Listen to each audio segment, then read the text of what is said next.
Welcome to Positive Filter with your host, Philip Wilkerson, a podcast that focuses on friends, family, health, and career with a little self-help around the way.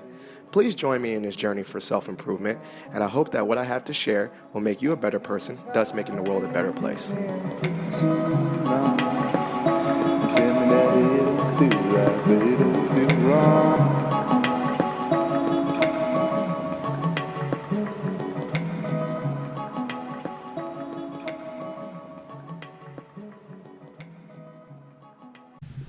Hello, boys and girls, ladies and gentlemen. It's Philip Wilkerson back with another episode of Positive Filter, or your boy, a.k.a. Ill Phil, a.k.a. the illest, a.k.a. the Prince of Positivity, a.k.a. I got Austin, Texas tattooed on my leg, a.k.a. I'm talking about politics, but I just randomly got politically involved in the last 2 years. So I am joined by my returning guest. I'm actually just going to call you my political consultant because now that I dive into this podcast, Paul has been very instrumental of just keeping me informed on how to even think about politics as a normal person. So right now, Paul, you just got nominated and appointed as my political consultant, a.k.a. my political informant, a.k.a. my political Wikipedia. So go ahead and introduce yourselves for the listeners that haven't listened to any of my episodes before. My name is Paul Davis. I'm local Fairfax County resident involved in local Democratic politics. My daytime job, I work for the Fairfax County government, helping to make sure that you get the government services that you pay your taxes for. AKA checks in the mail, AKA teach your kids something, AKA let's get the roads cleared for traffic. Oh, snap, 66. I'll let you. So, now, this is like, we call this, I literally just call every episode the Voteless People is a Hopeless People. If you also know, I talk about it a lot. I am a member of Alpha Phi Alpha, surprise. And so one of our biggest initiative is a Voteless People, a Hopeless People. That's how I named this episode. But then it's beyond voting. I just kind of like the title. But over time, I've learned that political involvement is not only what in November. I mean, it's a year-round. Politics is everywhere around us. If you listen to previous episodes, we learned that just everything that you think of under the sun has some political connection, whether that's the schools you send your kids to, Paul just said the roads that you drive on, the houses that you live in. Somewhere behind the scenes, someone is making policies or laws or, I don't know, memorandums. I'm trying to use fancy words, but they do something that affects you politically. So over time, through just learning and asking questions, I realized that the world of politics is not big and scary, and there's some things that the common man, as they say, can do to get involved and just learn what's going on. And Paul was so gracious to be on that first episode, I don't know how many years, 2 years ago almost. And now from then we just keep on going. So I love to have him randomly on the podcast to just have that conversation. But what we last episode, part 2, Voteless People, Hopeless People, part 2, we had was it city council member? Mm-hmm. There you go. I got it correct. Brother John Chapman joined us. But the reason we had that episode was right before the November election, and so that was big to just get people knowledgeable what they need to do to get involved. And now we're going to do a little recap. So we did have our November election. Paul, tell the common people, obviously, let me do a little disclaimer. This is a nonpartisan political podcast, even though if you look at my Facebook and know me as a person, you know where I swing. But we're going to keep this nonpartisan as best we can. But let's do a recap. What was some of the things, particularly for the Virginia voters, that happened in November? So last November, the election was specifically for state and local offices. Mm-hmm. And so every state and local office was up for election. And this is very important, especially on the state level, because the General Assembly, which is the state legislature, controls funding for a lot of the key things that people deal with on a daily basis, aka traffic, yes. roads, mm-hmm. and education and housing. And so in November, the Democrats actually took control of both the state Senate and the House of Delegates. And for the first time in about 26 years, they have control of now the governor, the House of Delegates, and the state Senate. What that means is a lot of the Democratic initiatives and politics and policies that they've been kind of putting out there that haven't really gone anywhere will be able to be passed in this upcoming general session, which is going to start in January. And so it's going to be really interesting to see how that shapes Virginia, because for so long the Democrats have been the minority party, and things that most areas have progressed with, Virginia hasn't taken advantage of. So you're going to see a lot of action in regards to marijuana policy, gun policy, education policy, housing policy, and some other areas too. And then locally, here in Fairfax County, there was a general election, which ushering in a new board of supervisors. So for the first time in about 20 years, there will be 5 new board of supervisor members on the board, including the chairman, Jeff McKay. And so this kind of marks a new era in this community. And so it's really interesting. It's really a great time for a local person to get involved in your local area, because really the old school people are being ushered out, and people are looking for new people to get involved. And is that what you say? Okay, boomer. I mean, I just learned what that meant. I was like, why is everyone saying okay, boomer? But no offense, no shade. I love everyone. I don't know. I really try to not label myself as a millennial, but whatever. But when you said the new people, the 5, you just meant 5 new in general, Democrat and Republican, correct? No, in Fairfax County, just because of the lay of the land, it's mostly Democrats that were elected. But they are 5 new individuals that have not been involved in that sense as supervisors. The person that ran for election. And and this is not fact checking, but normally these are pretty relatively young people, right? Or our age, right? I mean, our age, as in I'm not really young. Actually, it tends to skew a little bit older, but actually, for this particular election, they are younger. That's what I'm saying. I think I noticed. Yeah. So I think that's one of the things that has, I guess, not say it's been a roadblock, but one of the things I thought about in general is that when you look at the polls, right? Let's talk about the old Diddy vote or die stuff, right? When you go to the voting booth, all you see in the morning is old people, you know what I'm saying, back in the day. But it's, and you think, I'll get involved in politics. Before you know it, you wake up, you're 50 years old.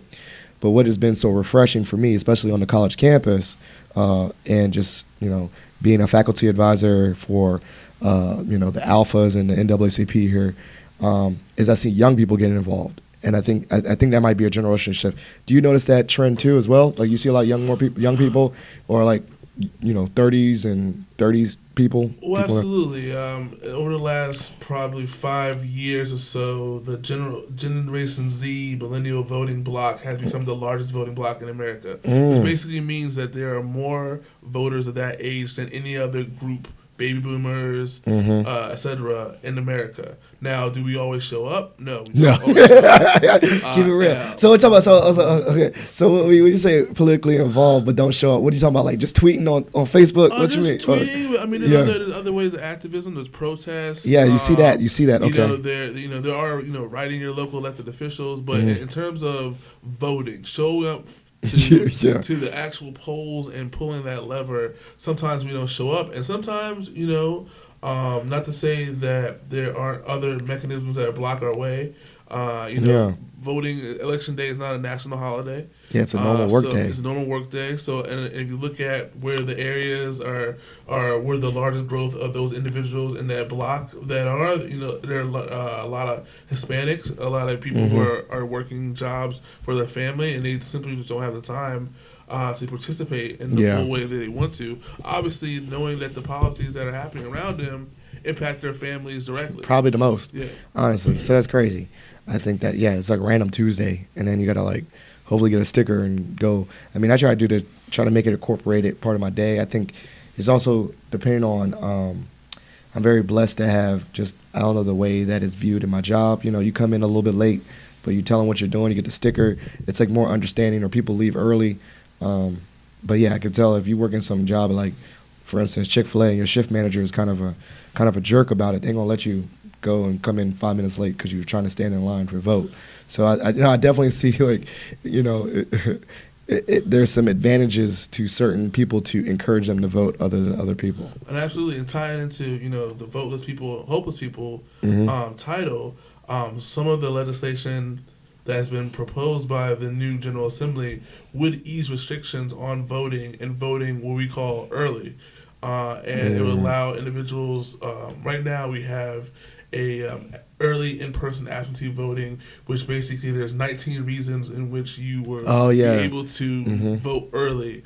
Some of the legislation would be a no excuse. So basically, if you feel like you need to vote early, you would be able to vote early up to maybe 2 weeks ahead of the election time. So basically, it provides more opportunities for people to get involved on their own time schedule and hopefully provide their perspective and voices at the poll, which ultimately makes government better. Oh, yeah, definitely. I definitely agree with that. So we got some new change. We got a new wave.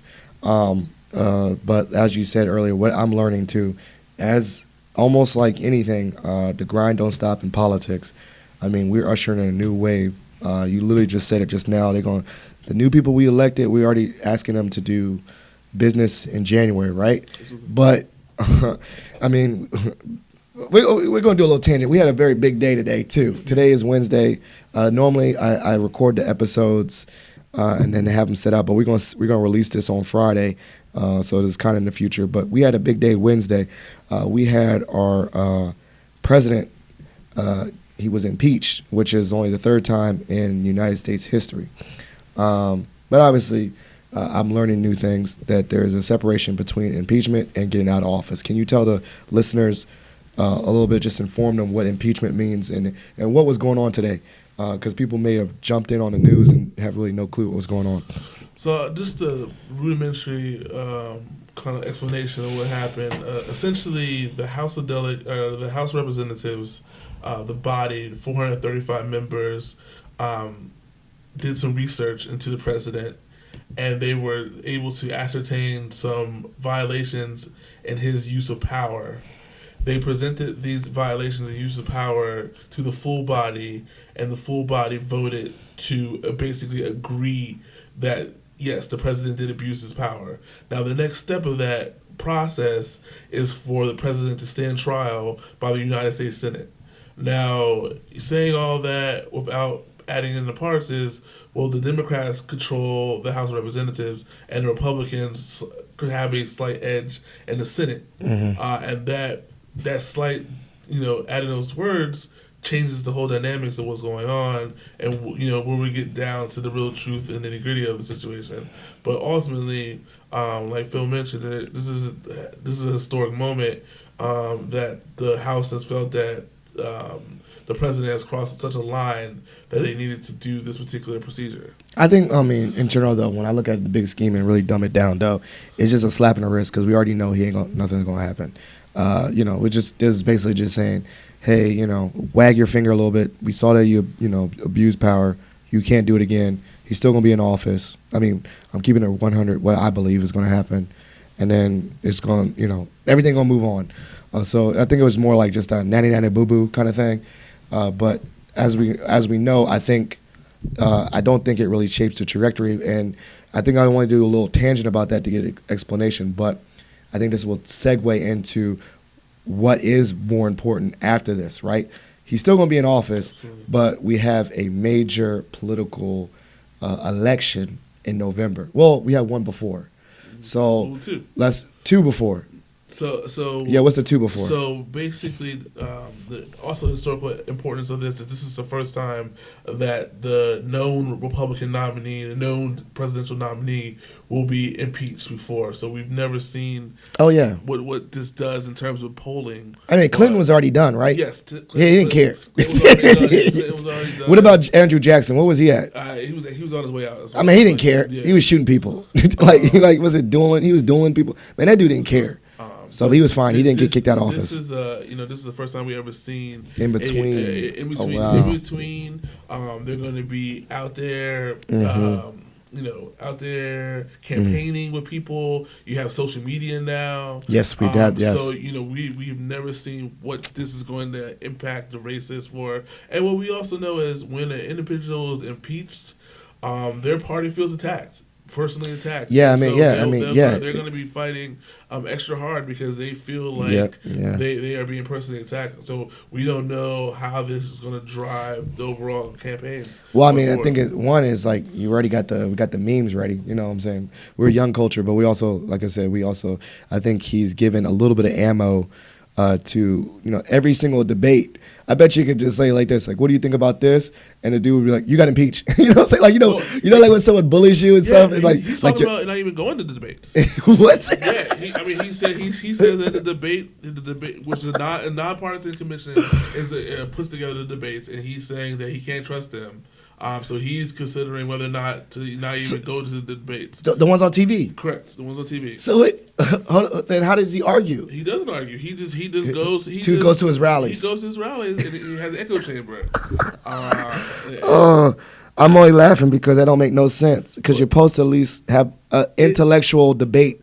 I mean, let me be real. Like, like I said, like arguing or not, right? The point of free politics, right, is that someone freedom of speech should say their viewpoint, someone else should say theirs, and let the minds of America make a decision. But if he don't go to the debates, how are we going to see the two different sides of point of view for the nation? I think that your view is the principal version of it, but I think at the end of the day, from the political standpoint, it's all a number game. If I can get X amount of voters to come out and vote for me, got you. And I so don't need to go. I don't need to do anything other than get those voters out. And so this happens, on a small scale. This happened. We've never seen it happen on a national level. Oh yeah, on a small scale, you'll see it where they just don't go to states. Yeah. They don't care. Like, hey, when they play the electoral college, they're like, I don't need to go to Arkansas or whatever. I'm sorry, no shade to Arkansas, but I won't go to certain states because I know I ain't gonna win it, and no one matters. And they start even doing calculations like, how many can I sacrifice 3? It's like almost playing that big map, right? Absolutely, So this dude's like looking at a big map. He's like, I don't even care about 3 or 4 or 5. I'm just not gonna go to these states. I mean, I am gonna go to the states. I'm not gonna go on the TV. Yeah, because I can go to these states individually. In technology, you have micro-targeting where you can pinpoint your message to that Facebook user or that Twitter user. Yeah, and only they see that, and so it opens a lot of questions about the future of politics. The landscape changed significantly. Absolutely. Oh, you're right. I just thought about that too. Like I'm telling you, like we talked about, the generation is more politically involved because there's social media and all that. So you're legit right, like. I was learning about something the other day with social media, and there's a difference between engagement and reach, right? Reach means engagement means like, I see a picture and I like it, I comment, that's engagement. But then reach is like, I like your picture, but then 10 other Bamas see that junk. So this dude don't even, like, at this point, engagement is not the big scope. The reach is, like, just make sure I get in front of as many eyes as I can. And I can get in front of as many eyes as I can. We're not even going on TV. Okay. I can get in front of your eyes on your cell phone. One of the two things I would just point out to this particular point is Trump, when he decided to select his new campaign manager, he chose his social media director from the last campaign to be his campaign manager. And Trump right now is on the verge of spending the most money ever in terms in Facebook media. I mean, I think he's talking about $700 million, and then give or take about that. But he knows that social media is the wave. Yes. So I mean, obviously, it's the message. So you said specifically it's going to roll over.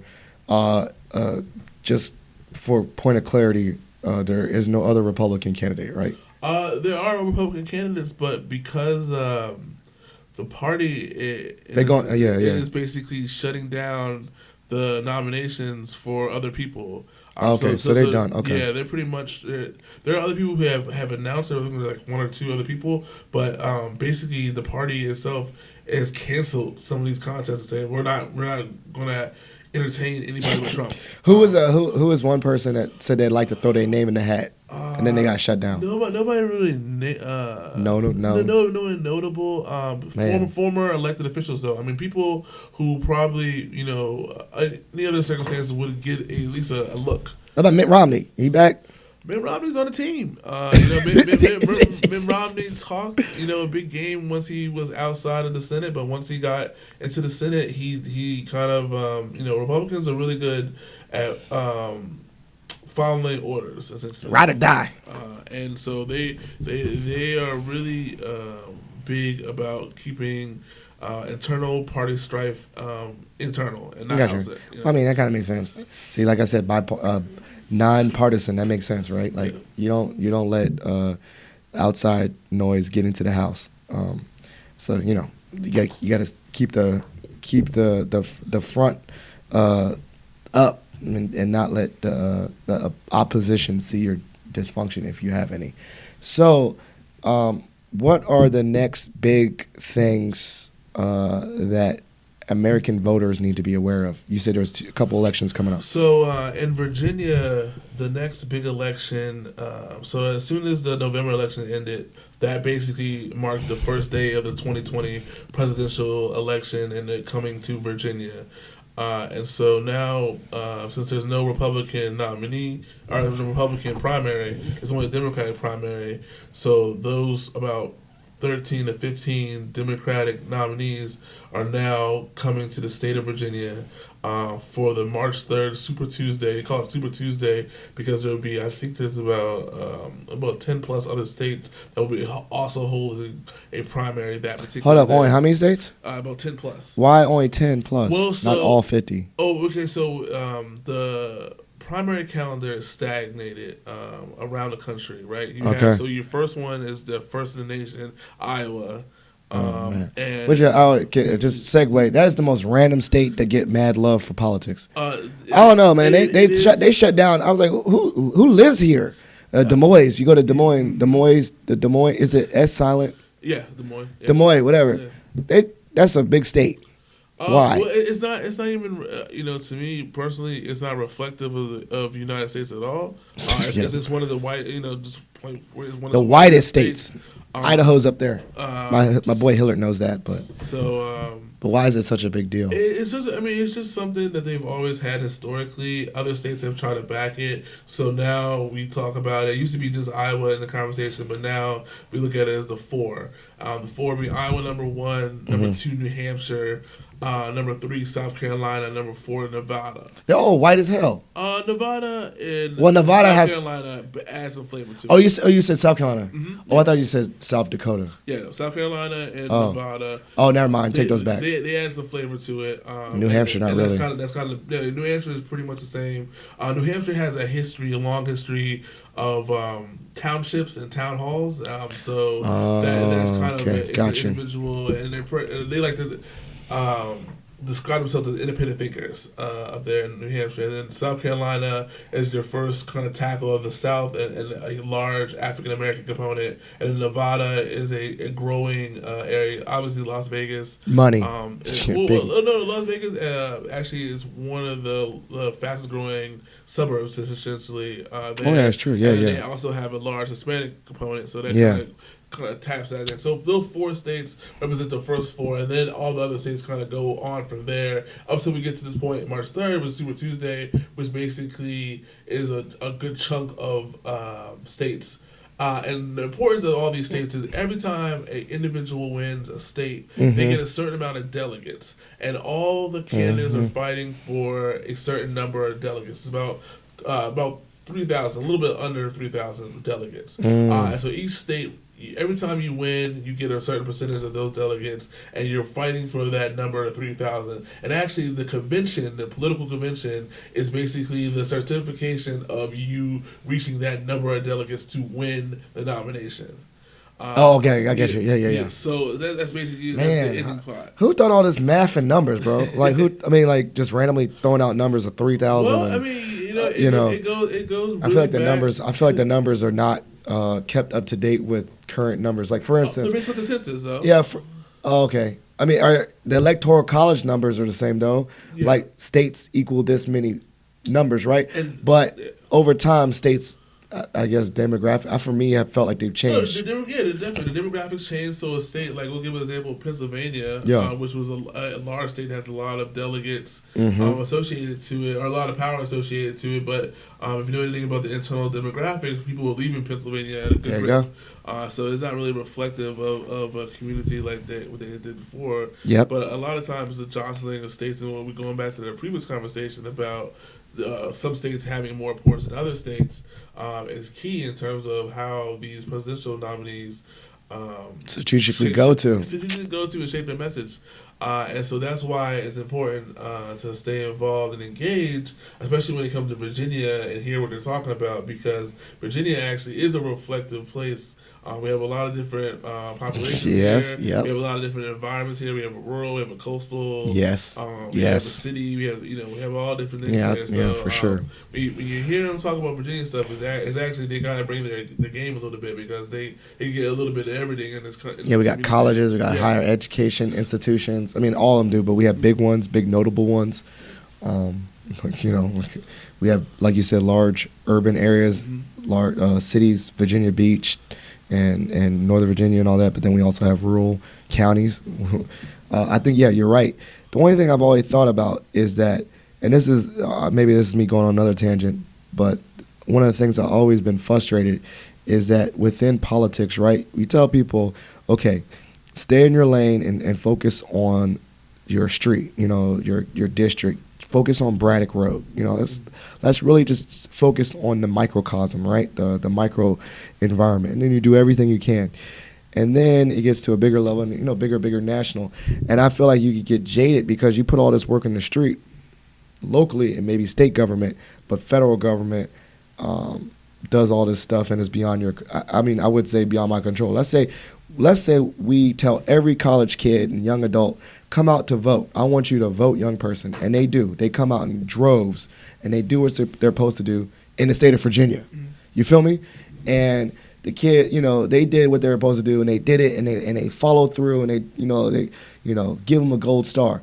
But that's just Virginia, and then some other states do nothing, and literally nationally, I say local elections, yes, Virginia, come out. You're going to affect your home, Virginia. But then nationally, I feel like I could be like, man, this joint was whack. Like, I think it'd be like the opposite. Like, man, I'm just gonna vote in local elections and forget the national election. I don't know what would you say to someone that said that or felt that way? It's all part of the process. In terms of, I think checks and balances are key. Mm-hmm. So you might not necessarily win the top seat, but then if you come out and vote, because you're also that day be voting for a congressperson. So that individual might be a person of your mindset, and so that individual will be there. They'll be playing defense and offense and kind of on your behalf. If you don't show up, then you definitely are going to have a voice in the situation. Right. And so it's better to try to get some wins on whatever level you are. That's what I'm saying. Okay. And find my wins. I'm just trying to find a person or a group of people or elected officials that believe in what you believe in and get them into office, and have them provide a perspective. Because most of legislating is compromise, is bringing together different ideas and forging something new out of it.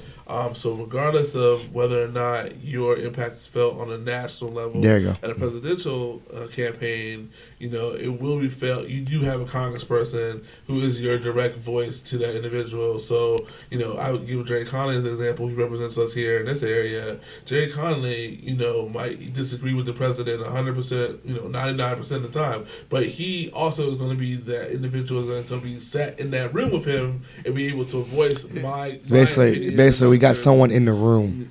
That's what you want to do. And I guess you're saying, like, even in the presidential elections, there are other things you're voting for. Yeah. Like everything else, like the thing on the big paragraph stuff.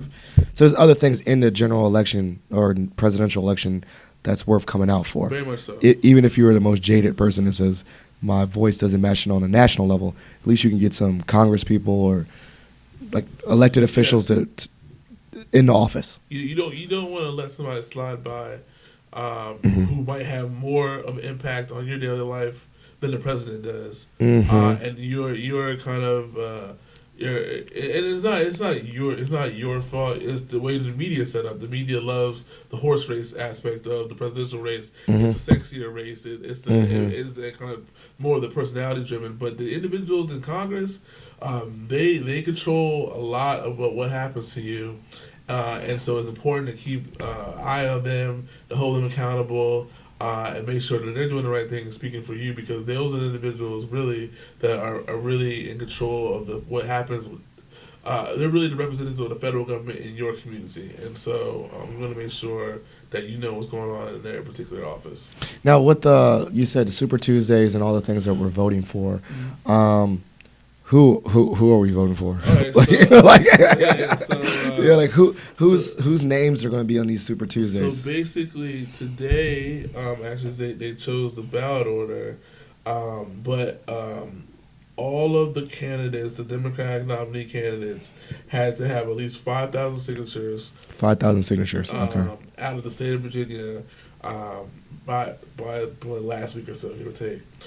So right now we have Bernie Sanders. Okay. Tom Steyer. Who? Tom Steyer is he's a billionaire from California who came into the race very late, but he's been able to buy himself into some of the conversations because he's able to purchase media. Was he on TV? Yes. Well, I'm trying to remember what he looked like.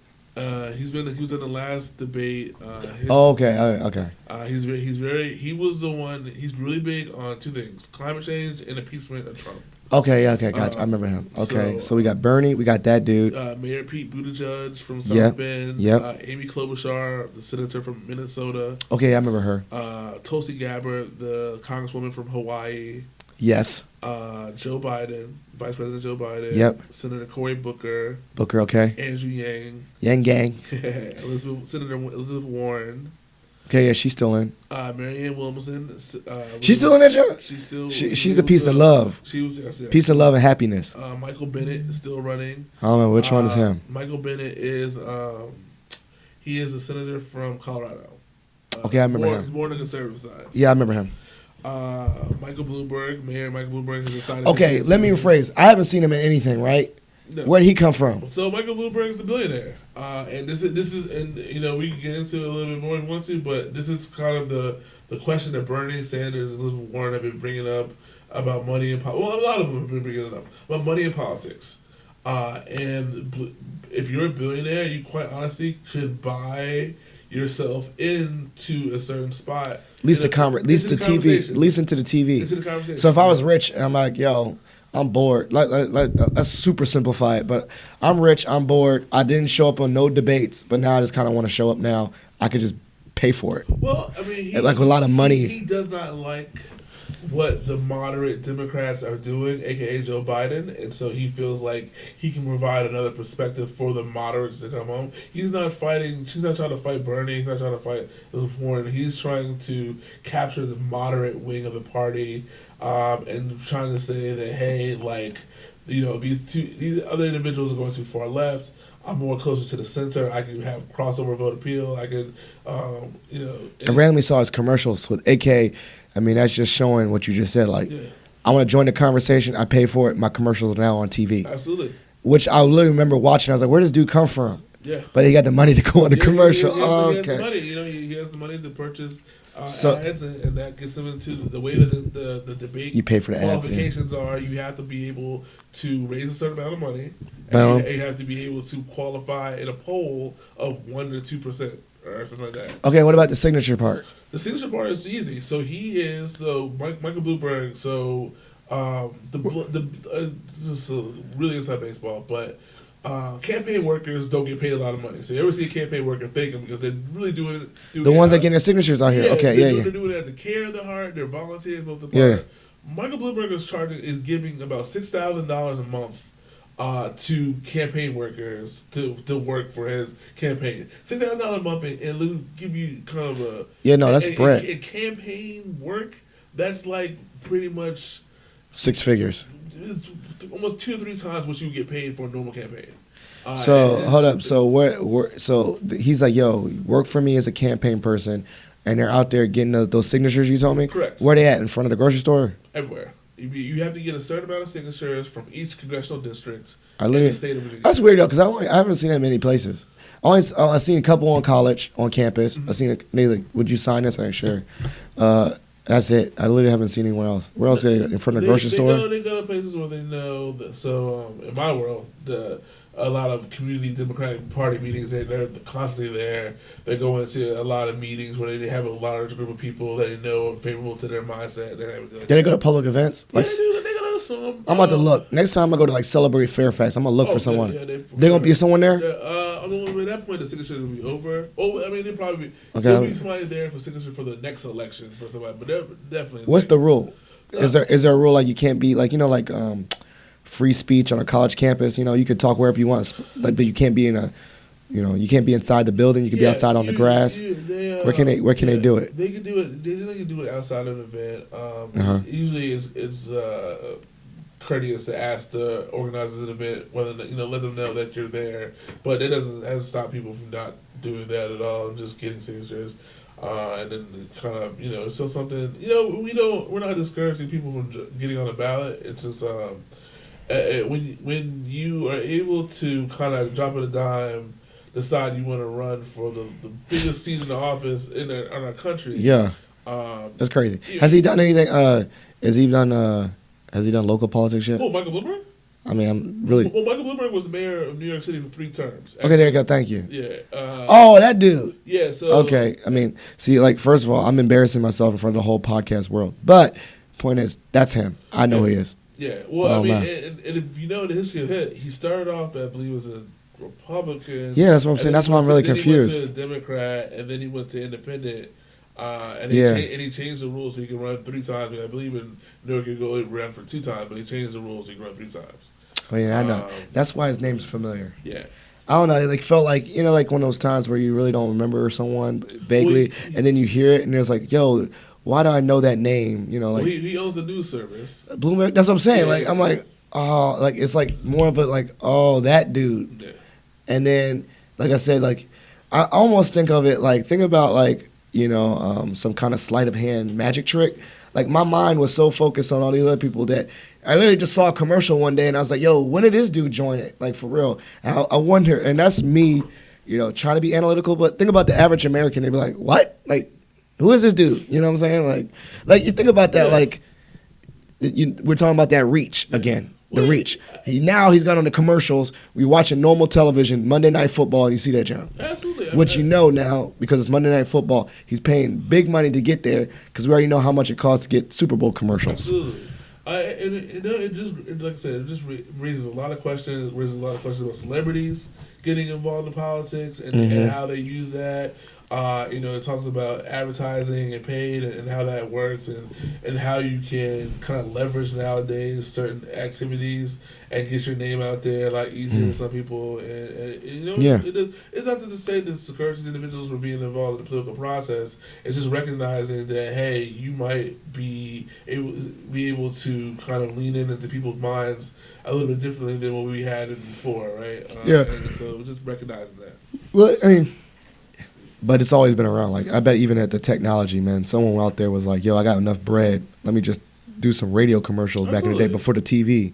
And you're like, what? I'm like, dang, this guy can afford to pay a radio station, the Rockefeller or something. I don't know, some random dude. Right. The industrial, they were hiding their hands a little bit more, but they were. Well, it's easier probably influencing, certain policies and things like that, and things didn't go down unless you got the okay from them. Yeah, but now it's a lot more blatant, and it impacts. I think it's more blatant too because I feel like one, the people are technically more informed because there's so much information. I can Google it right now and learn. And two, like you're right, like man, the social media, like the connection of any move you make at the drop of a hat could be tweeted out or whatever. Well, I mean, not to go down a rabbit hole, but I mean that was the question. That our Congress people were talking to Mark Zuckerberg about. Mark Zuckerberg, if Facebook is a nation, it's one of the largest nations in the country, or in the world. It's like his own country, technically. In terms of the information that he has at his disposal, and what if he wanted to run for office? What could you honestly do? What could you keep away from him? How could you stop him?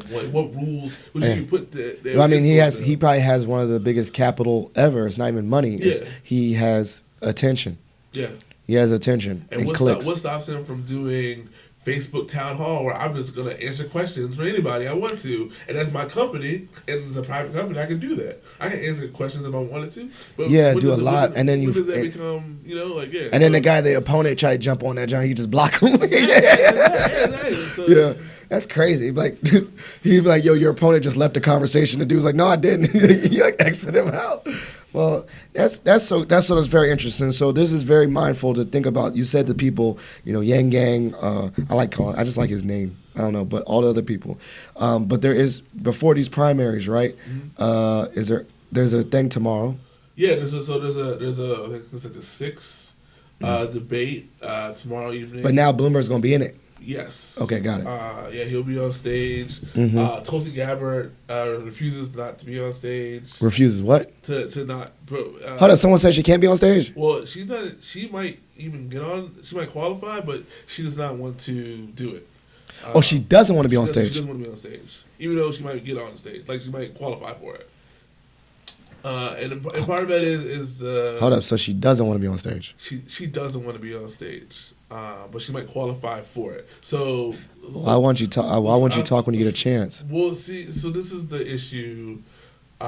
So going back to the last presidential election, right? It was Hillary Clinton on the Democratic side. It was Hillary Clinton versus Bernie Sanders. Right. And an internal study of the Democratic Party showed that the individuals who worked for the party were heavily handed in supporting Hillary over Bernie. And so in an effort to make things a lot more fair this time, they put in some criteria that kind of everybody agreed upon that said governed who could talk during the debates.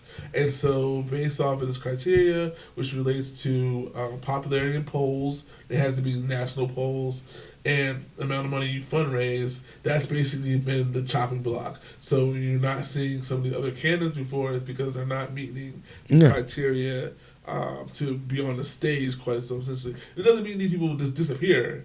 It just means that these people don't meet the Democratic National Convention criteria to be talk on the stage. All right. But it doesn't. But then it kind of goes to the point that does that whole process devalue them as nominees in the sense that you can say like your ideas don't weigh as much because you don't meet the criteria. Gotcha.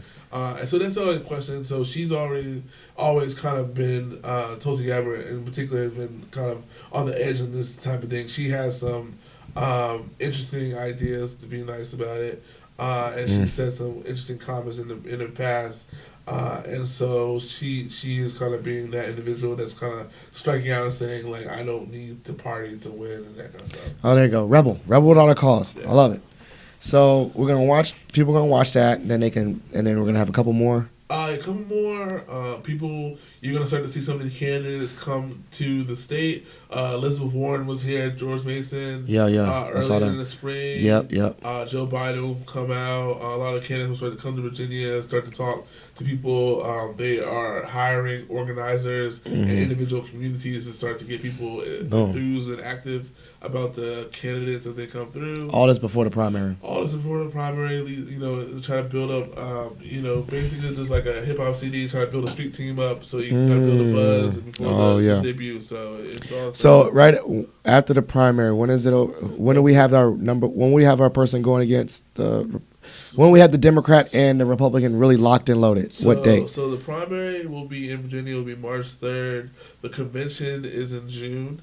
June, okay.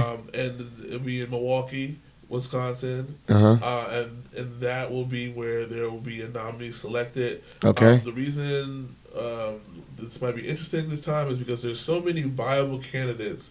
This might be what we call a brokered convention. Oh, what's that mean? And so a brokered convention basically is like I come to the table. Let's say there's 4 people who come to the table. Yeah. I got 100 people. They got another person has 200 people. Another person has 300 people. Another person has 100 people.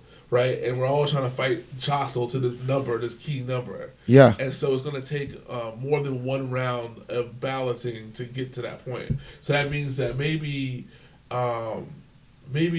it's a situation, right, where Warren people and Bernie people say, well, as individuals, we don't have enough to win, but together, maybe one of us could win. And so one of them decides to bow down, And jump in and collab. Yeah. combine, Combine. Yes. resources. Yo, like together I'll rock with you, and I'll endorse you, and yes, I'll come on stage and raise your hand together and all that exactly. stuff. Oh my goodness, you man, it's like a TV show. Very much Like, very much it's a TV show. And so that Reality show. That's what has the news media like, oh, they want to see this, but this doesn't happen a lot. Usually, it's a foregone conclusion, months ahead of time. Yeah, they know who it is. Who it is going to be, but there's a lot of good candidates out there, and people honestly.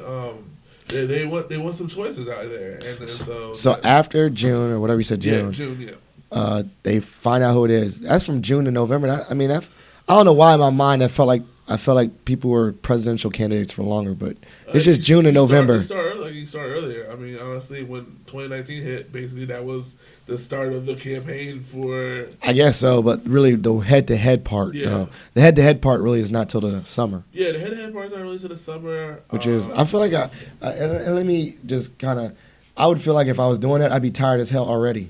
Like fatigue-wise, you know what I'm saying? Like, I did all this junk, like, let me think about it. Like, I did all this to fight just to get a chance to go head-to-head with someone else, but I had to fight not fight, but literally debate all year just to get to the summer, and now I got more to November. The fatigue of that, you know what I'm saying? From a candidate standpoint, there's the public service aspect of it. From the volunteer standpoint, right, we're activating different people.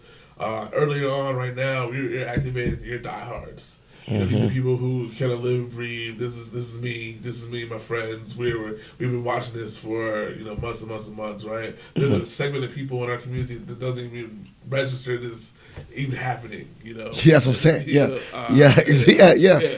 You're right. Yeah, so and it is kind of up for us to get them involved and engaged. Yeah. But then this is the exciting part of it. I believe is just. Because of the nature of the president and because of the nature of the community and the issues with inequality and equity in our community, a lot of these issues are happening a lot sooner, and people are getting woke, quote unquote. I love it to certain issues. Sooner than the masses. Yeah, know. Right? Yeah. So like it's not just surprise. These are 1-2 people. Absolutely. More people are like, I've been following this for like a whole 2 years now. Well, I mean, other people or some people like I've been following this from at least the primaries. I mean, I just if you give an example of the police shootings that occur all over the nation, that those are tragedies, but those activate people, and you can't sit your watch to that. And what happens afterwards, and the individuals who come out of there, and these you're seeing these congresswomen and things like that, people who are running. That's kind of for me. That's not my answer to people who are saying like this is all staged and this is all kind of planned out ahead of time. You can't plan some of this stuff out. People get activated with whatever issue they is, and they just use the mechanism that's available to them to fight for that change. And so that makes sense. If you care truly about something, it doesn't have to be anything that's the sexiest issue or whatever. But if you care about something, and you see that maybe you being an elected official is that mechanism to change, then you can go out and organize your people and get it done. Yeah, I think so. I agree with that activation because I feel like I've seen a lot more young people activated earlier because they like now see it. I think you're right. Like they see something on the news or something in their social media, and they're already activated now. So now, like it does seem like I don't know. I just remember when I was in college. I was like, man. Before you know it, I looked on the TV and it was like Kerry versus Bush. Like you know what I'm saying? Like I didn't keep up with none of that stuff. I was like, oh my goodness, okay. And I voted. I mean, I was like, and let me rephrase and go back. I was an active voter the whole time. I've always, ever since I was 18 years old, I've exercised my right to vote and everything. But it almost seemed like my attention span to it, to be honest, my attention span was, oh my goodness, there's 2 people now. Okay, now I'll go to the polls. As opposed to now, I'm like, I'm keeping up with this. I'm like, I already know, like you said, you're like, I said, yeah, I heard of him. And I think I think, I don't know if it's just me individually, which I'm not going to say I'm the measuring stick for an engaged political person, but I'm just saying for in general, for the attention span of the Americans, you're keeping up a little bit easier now. I think people are like knowing what's going on way before the primaries. It's important, man. I mean, it's just, and really, I think our democracy doesn't work unless more people get engaged, and the less people who get engaged, then that's where things start to happen that maybe Mm-hmm. not right, or decisions are made by a group of people who just don't have that perspective of the community in mind. Mm-hmm. So it's really important for people to get involved, and that's why I always point to the local level. Yes. This is a great time to get involved. Because there's new elected officials get in office and they're looking for volunteers. They're looking for people to serve on boards and commissions, to provide their perspectives, expertise. If you have a father or mother who just retired, Mm-hmm. or you're looking for something to do, or you want to expand your own career prospects by doing something different than what your job is. Like, these are opportunities that Yeah. are available for you, and in your own community, in your own neighborhood, for just a night a week, a night every month, or something less than that. And so I always say, local, start the local, and even if you don't have anything that might fit you right now, they might know somebody or have something down the line that would be good for you. So it's always a good opportunity. And then I think we'll do another episode about the maybe the transferable job skills, because I think that'll be a great separate topic about getting involved in committees and then doing things you never thought you could do. But we'll talk about that later. Like, I never thought this committee person wants me to do the social media for just a little small thing for Fairfax County Democrats. I'm doing a Facebook for it. Wow, I learned a new skill about social media. Whatever, I don't know. But so we're going. We got a big thing.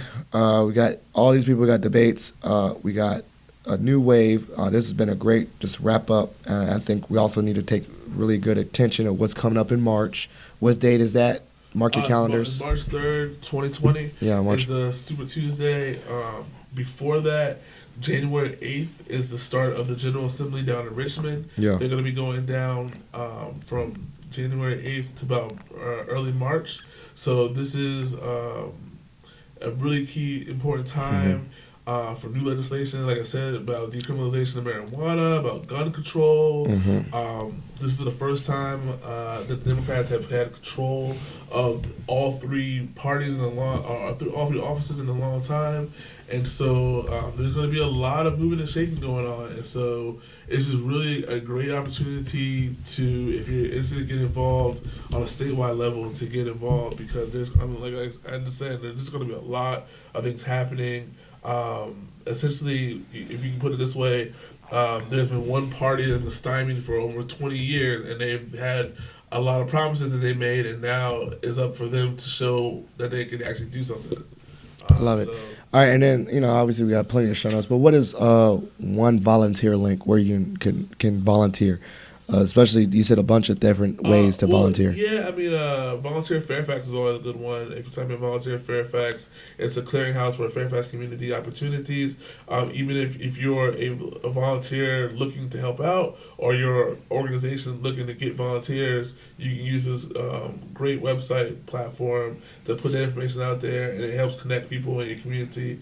So there's always situations that people are looking for to do meals and all kinds of different I mean, I know that. I know. I'm very. Volunteer. I mean, I know Volunteer Fairfax is good for that one, but I'm talking about like I want to hand out petitions and flyers or something. I don't know. What would be a good one? So whatever. I mean, so you can go to whatever candidate is your fancy. Go to the website, and they will have somebody in here area that is kind of starting off. Right now, it's about one person. So I can give you an example with the Warren campaign. Right now, they have about 3 people that cover Northern Virginia. So you reach out to them. You say, "Hey, I like Senator or whatever X, Y, and Z. I like to volunteer," and then they'll find something for you to do. It's that simple. Yeah, right now they're trying to activate their volunteers in the community, and so you, as a person who lives here, are the key, because you know your community. And so they'll ask for your help. Whatever. And the great thing about this is you get to say this. You can put this on your resume, like you worked on a presidential campaign, because regardless of what happens, you're working on a presidential campaign to help try to get somebody elected to be president. And they'll give you some ideas, some tasks, real tangible. Like, we want you to stand outside Safeway. Like, cool. And I can't tell you how many people who are now elected officials or have been elected officials for the last 2 or 3 years are from this Obama 2008 run. that They did something with that. They were volunteers for Gotcha. the Obama Wow. 2008 Okay. run, and then from there they got involved doing other stuff, and they understood how the party works or just the mechanism of campaigning. Gotcha. And from that point on, they just kind of kept with it, and now they're elected officials because they wanted to see some of the beliefs and principles in action. That's pretty dope. All right. Well, we did a really good episode, but we know we're not finished unless we do a shot for shot. You know what that is, the listeners. You get to ask me one random question I ask you. You want to go first today, or I go first? You go first. All right. So they said I know a lot of people said like the top albums of the decade because we're about to go into the new decade, and we saw that Lemonade. Was it Lemonade? No, it was one of Beyonce's albums. I need to look it up. Let's do it. Top albums of the decade, and well, I think Billboard did it. Let's see what they put. Well, I don't know, but I know Beyonce got number one. I don't care about no Beyonce. I want to know between the window of 2010 and 2020, what have been, and that 5 is a lot. So what has been 3 really powerful albums that we're gonna put them in the show notes too. 3 albums that you would rock with for 2010 to 2020 for yourself. I don't care about no billboards. This is Paul's albums of the decade, and not just tracks. I'm talking about albums. I'm talking about albums of the decade. I'm looking at some right now too. Jeez. I got some of Griselda boys on there. Griselda, if you ever heard of them before, these are rappers from upstate Buffalo. They're signed to Shady, managed by Rock Nation, but they've been really just terrible. This has been running through rap lately. So I would put. So what's the album? There's 3 of them. So there's Don't say all 3 of them can't be all 3. No, there's 3 rappers, but they release tracks or release albums constantly. So what I would say is that the amalgamation of all 3 of them they just released just recently is pretty good. Kind of a show of all of the talents, but it's what was Machine Gun do? So that'd be one. Okay. What was Machine Gun do? A second one probably would be Bandana, which is Mad Lib and Freddie Gibbs. Okay, yeah. They just released that one. You're doing a lot. You're ending the decade with 2019 tracks. Yeah, you got nothing from like 2011. I'm looking at some right now, and I'm like, all right, I already know. I was thinking back. I'm trying to think. I mean, I know. There's some just to give you a heads yeah, up. I was thinking. I would say. I was thinking that. I'd probably say Kendrick probably would be. Kendrick probably be the one. All right, so I'm about to shock the world. Okay, so definitely Kendrick's "Good Kid, Mad City." I've listened to that all the way through multiple times, and then also Forest Hill Drives. J. Cole, because he's my favorite. I've listened to that over and over, and I also did. I'm a stan. I don't care. I'm a huge stan. And then I'm gonna throw a lot of people off, and they're probably gonna be like, "What is wrong with Philip?" We're only doing 3. It's Astro World by Travis Scott. I don't know. Just me personally. I don't know. I literally just put that joint in the background literally every day. I think I've listened to it every day for a solid 6 months, where I just like say, "Alexa, play Astro World," and it just goes through each track. I just like it. So those are my 3 that I can listen to through this decade. All right. Okay. So along the same line, what about your top 3 movies for the last decade? Oh, decade. Oh man.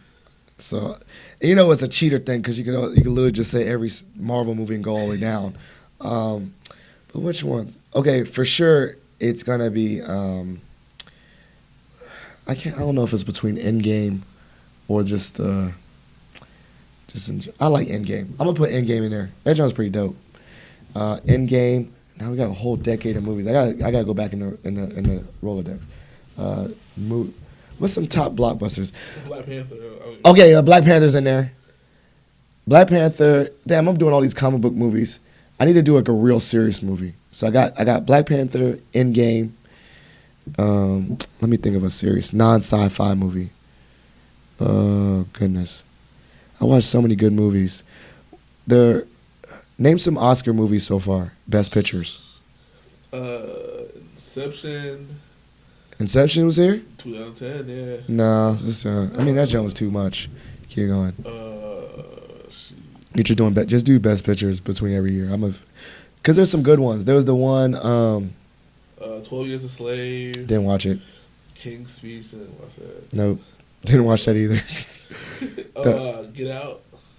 Oh, yeah, that's pretty dope. I don't know. I like that one too, but I don't know if it was my top 3 of the decade though. Shape of Water. Nope. You know what I'm saying? I'm already gonna just keep on saying no. Keep on naming. Attack the Block. You see that one? Nope. That was a good one. Scott Pilgrim. Scott Pilgrim was in the show. Mm-hmm. That's pretty dope. What's another drama? What's the one?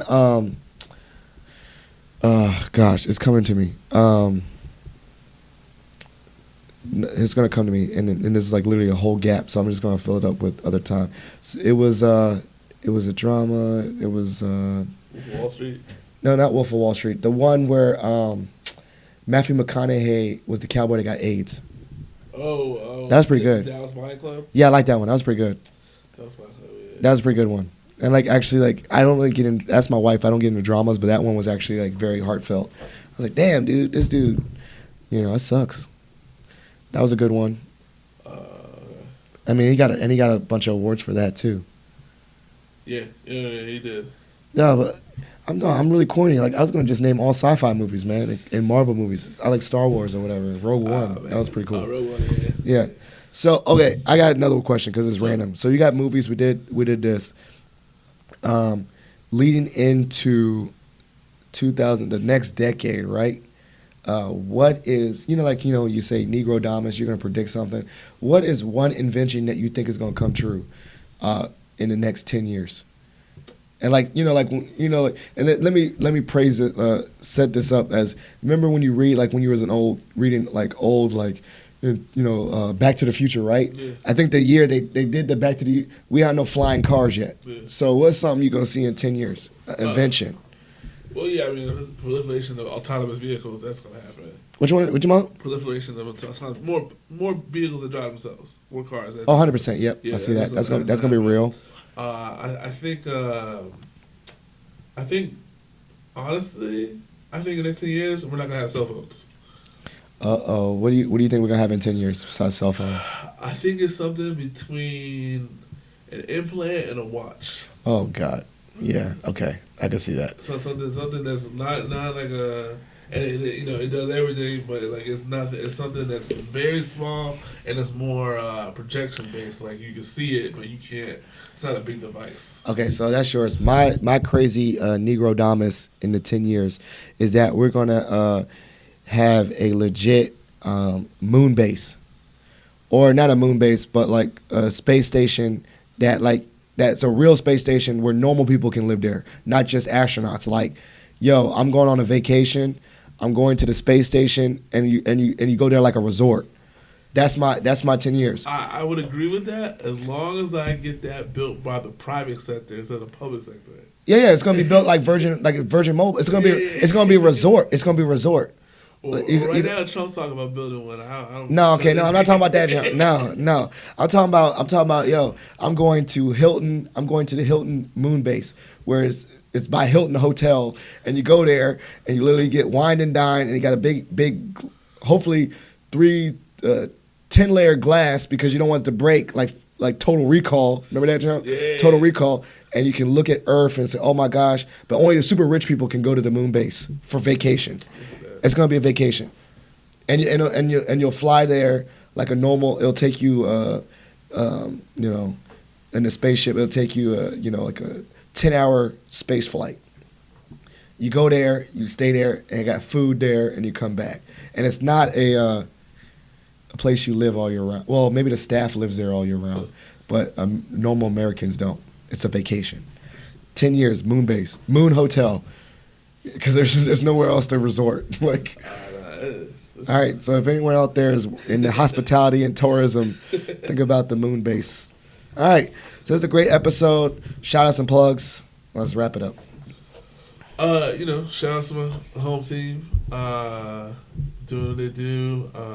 Congratulations to all the new elected officials who won their election this year and steadily moving towards January 1 when you're on the clock. Yep. Helping people out. Loving prayers with family and keep them safe. I love it. And thank you so much. We're going to do this again.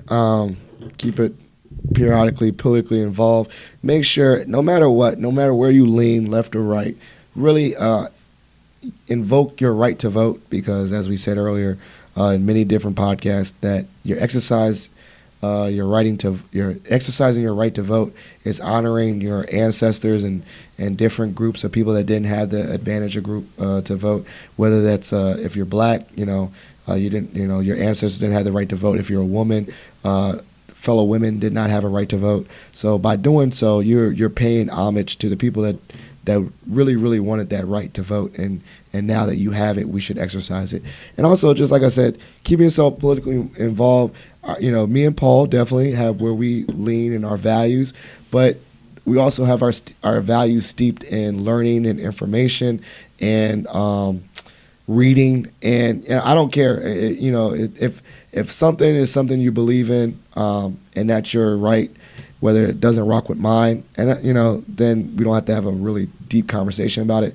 But also make sure you come through with some facts and some real literature rather than just memes on Facebook. So make sure that you actively involve, you're reading, you're asking questions from a safe space. You're seeking your elected officials at the local level to get clarity. You're attending town hall meetings or whatever, and you're just getting involved. That was the point of doing this podcast. The first Voteless People, Hopeless People is just to say, if you really care about what's going on, do the small things. It doesn't have to be crazy. It doesn't have to be outside your comfort zone. It could just literally just be sending emails, asking questions, going to meetings, asking questions, reading on the internet, definitely volunteering. So that's why I got Paul to do that, to tell us what can we do. And I want, if anything else that you hear on this podcast, is that just get involved, vote, and make sure that other people bring a friend around, and definitely vote with others. If you have any questions for the podcast, just send me a message on Instagram, Twitter, and Facebook at Positive Filter, or you can just call the hotline, which is 571-336-6560. We definitely do Q&A questions. We also we'll do a Q&A specifically for politics episode in the future, but we definitely want this podcast to be just another tool for your learning. So thank you, and we're out.